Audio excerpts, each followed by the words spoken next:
السلام علیکم ناظرین، آج حامد میر نے بڑی بہترین اور دبنگ سپیچ کی جس میں انہوں نے بتایا کہ کس طرح سے ججز کے ساتھ ساتھ صحافیوں پر بھی دباؤ ڈالا جا رہا ہے اور یہ دور صحافیوں کے لیے بدترین دور ہے اور اب اس پر وہ کیا بہت بڑا قدم اٹھانے جا رہے ہیں۔ آئیے پہلے ان کی گفتگو سنتے ہیں جس پر بات کرتے ہیں۔ شکریہ۔ اس سے پہلے جو سیشن تھا اس میں ثناء اللہ بلوچ صاحب بات کر رہے تھے رینٹ آ پارٹی، تو بات تو انہوں نے بڑی اچھی کی۔ آج کل پاکستان میں سب کچھ رینٹ پہ چلتا ہے اور صرف پارٹیاں رینٹ پہ نہیں ہیں، میڈیا ہاؤسز بھی رینٹ پہ چلتے ہیں، جرنلسٹ بھی رینٹ پہ چلتے ہیں، لائرز بھی رینٹ پہ چلتے ہیں، سارے رینٹ پہ ہیں۔ لیکن وہ جو آپ بات کر رہے تھے نا بلوچ صاحب کہ جینون ڈیموکریسی ہونی چاہیے، اور پھر آپ نے کہا کہ لوگ جو ہیں وہ پارٹیاں بدل لیتے ہیں، ان کی اصل پارٹی ایک ہی ہوتی ہے، تو میں سوچ رہا تھا کہ کتنے سچے آدمی ہیں آپ کہ آپ کی پارٹی میں بھی ایسے بہت سے لوگ ہیں جو کبھی کاف لیگ میں ہوتے ہیں، کبھی نون لیگ میں ہوتے ہیں، پھر آپ کی پارٹی میں آ جاتے ہیں۔ اور نہیں یہ بھائی انہوں نے اچھی بات کی ہے، میں تو اپریشیٹ کر رہا ہوں نا۔ اور ابھی یہ جو بلوچستان میں نئی حکومت بنی ہے، اس میں جو کیبنٹ آئی ہے، آپ دیکھیں کہ اس کیبنٹ میں جو منسٹر صاحبان ہیں، یہی منسٹر جو ہیں اس سے پچھلی حکومت میں بھی منسٹر تھے، وہ اس سے پچھلی حکومت میں بھی منسٹر تھے، اس سے پچھلی حکومت میں بھی منسٹر تھے، اور ان سے جو حلف لیا جن گورنر صاحب نے، وہ پچھلی حکومت میں بھی گورنر تھے، اس سے پچھلی حکومت میں بھی گورنر تھے، اور ان کا تعلق پتہ ہے کس پارٹی سے ہے؟ ثناء اللہ بلوچ کی پارٹی سے ہے۔ ٹھیک ہے، تو انہوں نے بڑی صحیح نشاندہی کی ہے۔ یہ جو یہاں سے آواز آئی ہے نا، تو جو پارٹیاں ہیں ان کو چاہیے کہ ایسے لوگ جو ہیں ان کو اپنی صفوں سے نکال دیں، صاف کر دیں۔ یہ الیکٹیبلز جو ہیں یہ آپ کو خراب کر رہے ہیں، اور میڈیا کو چاہیے کہ وہ اس چیز کو ہائی لائٹ کرے۔ اور اس وقت صورتحال یہ ہے کہ آپ آسما جہانگیر کانفرنس میں سارے یہاں پہ موجود ہیں، اور ادھر یہ لکھا ہوا ہے کہ democracy is not just about elections, it is about the protection of human rights. تو مجھے آپ یہ بتائیں کہ جس ملک کی عدالتوں کے جج اپنے لیے انصاف مانگنے کے لیے فریادیں کر رہے ہیں، وہ ہیومن رائٹس کو کیسے پروٹیکٹ کریں گے؟ اور صرف جج صاحبان جو ہیں وہ پروٹیکشن نہیں مانگ رہے، اپنی آزادی کا تحفظ نہیں مانگ رہے، ہر کوئی جو ہے وہ اپنا تحفظ مانگ رہا ہے۔ اور یہ سچویشن صرف پاکستان میں نہیں ہے، یہ اس پورے ریجن میں اس وقت یہی صورتحال ہے۔ انڈیا کی صورتحال بھی کوئی مختلف نہیں ہے، سری لنکا کی صورتحال بھی کوئی مختلف نہیں ہے، بنگلہ دیش کی صورتحال بھی کوئی مختلف نہیں ہے، لیکن ہم بات کر رہے ہیں پاکستان میں، پاکستان کے بارے میں۔ تو یہاں پر اس وقت جس آئین کی بالادستی کی یہاں پہ بات ہو رہی ہے، یہ آپ کو ماننا پڑے گا، مانو یا نہ مانو۔ آئین پاکستان کو یہاں پر تقریباً غیر مؤثر کر دیا گیا ہے۔ آپ جس آئین کے تحفظ کی بات کر رہے ہیں وہ پہلے سے غیر محفوظ ہے، اس کی وائلیشن صرف غیر سیاسی لوگ نہیں کرتے، سیاسی لوگ بھی کرتے ہیں۔ اور اب پاکستان کا میڈیا، ہم جیسے لوگ جو کہتے تھے جی کہ آئین اگر اس پہ عمل درآمد ہو تو سارے مسئلے حل ہو جائیں گے، اب ہمیں لگتا ہے کہ آئین تو خود تحفظ مانگ رہا ہے۔ اور کیونکہ میں صحافی ہوں تو میں تو صحافیوں کی بات کروں گا، جتنے غیر محفوظ پاکستان کے صحافی اس دور میں ہیں، کبھی نہیں تھے اس سے پہلے۔ آپ دیکھیں کہ اس ملک کی سپریم کورٹ نے ایک صحافی ارشد شریف کے قتل پر از خود نوٹس لیا، کیا ہوا؟ سپریم کورٹ کے چیف جسٹس نے از خود نوٹس لیا، کچھ بھی نہیں ہوا۔ ایک انکوائری ٹیم کینیا بھیجی، واپس آئی، کچھ نہیں ہوا۔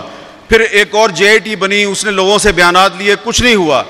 تو ہمیں یہ لگ رہا ہے کہ پاکستان کے جو صحافی ہیں ان کو اب جرنلزم چھوڑ کے کہا جا رہا ہے تم کرنلزم کرو۔ تو ہم نے تو بھائی جرنلزم ہی کرنی ہے، وہ والا کام نہیں کرنا جو جنرل ضیاء اللہ کے دور میں ہوتا تھا یا جنرل پرویز مشرف کے دور میں ہوتا تھا۔ تو اس لیے ابھی جب میں آ رہا تھا تو آنے سے پہلے، کیونکہ کل رات کو آپ نے دیکھا ٹی وی چینلز پہ ایک سینیٹر صاحب نے کہا کہ میں تو جناب 1.5 سال سے کہہ رہا ہوں کہ مجھے کوئی عدالت بلائے تو میں بتاؤں گا کہ ارشد شریف کو کس نے مارا۔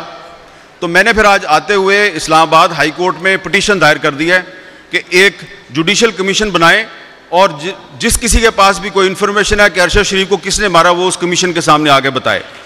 تو اب دیکھتے ہیں کہ ارشد شریف کا جو قتل ہے اس کا کوئی ذمہ دار جو ہے وہ سامنے آتا یا نہیں آتا۔ اور دوسری بات یہ ہے کہ یہاں پہ آگے تقریریں کرنا بڑا آسان ہے، لیکن یہ جو لوگ یہ کانفرنس آرگنائز کرتے ہیں ان کے مسائل کو بھی سمجھیں.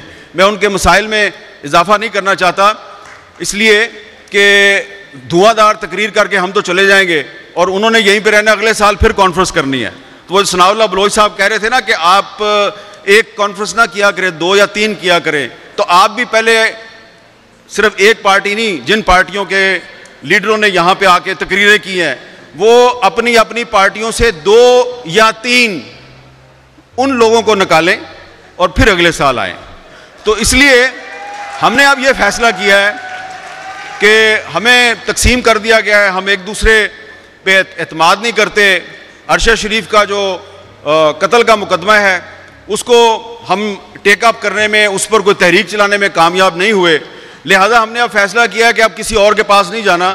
اب ہم جو آپ لوگ کہتے ہیں نا یہ ٹی وی اینکر جو ہیں یہ بات کیوں نہیں کرتے، ٹی وی اینکر نے وہ بات کیوں نہیں کی، تو آپ کو تو پتہ ہے بھائی ہم تو پالیسی میکر نہیں ہیں، چینل کسی اور کا ہے، ہم تو اس میں بیٹھ کے بات کر رہے ہوتے ہیں.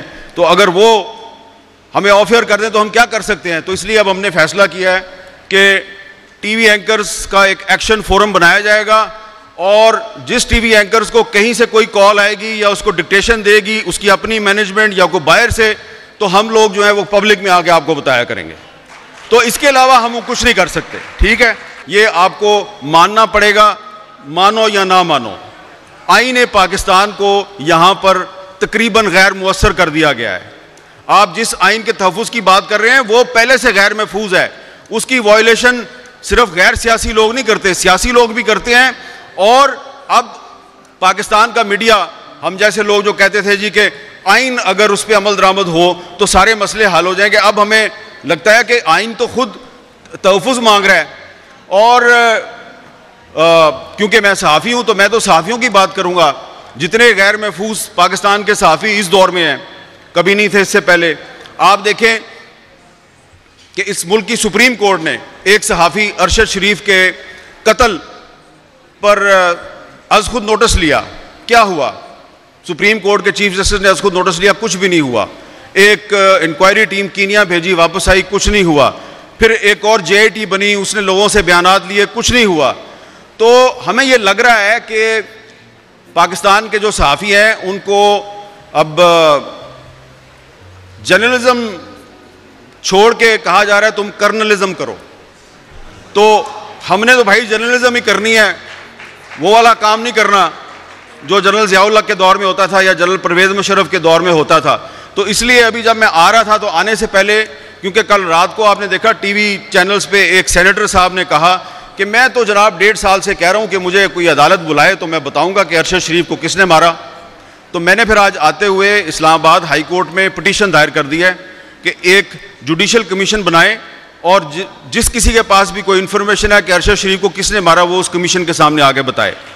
تو اب دیکھتے ہیں کہ ارشد شریف کا جو قتل ہے اس کا کوئی ذمہ دار جو ہے وہ سامنے آتا یا نہیں آتا. اور دوسری بات یہ ہے کہ یہاں پہ آگے تقریریں کرنا بڑا آسان ہے، لیکن یہ جو لوگ یہ کانفرنس آرگنائز کرتے ہیں ان کے مسائل کو بھی سمجھیں. ناظرین، آپ نے دیکھا ہوگا کہ حامد میر جب پروگرام کرتے ہیں تو بڑے نرم لہجے میں اور بغیر کسی کو تنقید کا نشانہ بنائے بات کرتے ہیں، کیونکہ انہیں مینجمنٹ کی طرف سے طاقتور لوگوں کی طرف سے روکا جاتا ہے کہ انہوں نے ٹی وی پر بیٹھ کر حقائق نہیں بیان کرنے، ورنہ ان کے شو کو بند کر دیا جائے گا یا ان پر پابندی عائد کر دی جائے گی. ناظرین، یہی وجہ ہے کہ حامد میر اپنے پروگرام میں تو بڑے نرم لہجے میں گفتگو کرتے ہیں، لیکن حامد میر سوشل میڈیا پر یا دوسری تقاریر میں بڑے دبنگ انداز میں حقائق بیان کرتے ہیں، کیونکہ انہیں وہاں پر بیان کرنے والا کوئی نہیں ہوتا. ناظرین، وہ 6 ججز جنہوں نے 25 کروڑ عوام کو انصاف دینا تھا آج وہ خود انصاف کے متلاشی ہیں. اگر ان ججز کو انصاف نہیں مل پا رہا تو اس کا مطلب یہ ہے کہ عام انسان کو تو کبھی بھی انصاف نہیں مل سکتا. جس طرح سے صحافیوں کے منہ بند کیے جا رہے ہیں، ان کی زبانوں کو تالے لگائے جا رہے ہیں، ان کو کالز آتی ہیں، بلیک میل کیا جاتا ہے، انہیں فورس کیا جاتا ہے. حامد میر کے مطابق یہ دور صحافت کے لیے بدترین دور ہے. حامد میر کے مطابق یہ وہ دور ہے جس میں صحافیوں کے منہ کو تالے لگا دیے گئے ہیں، یا انہیں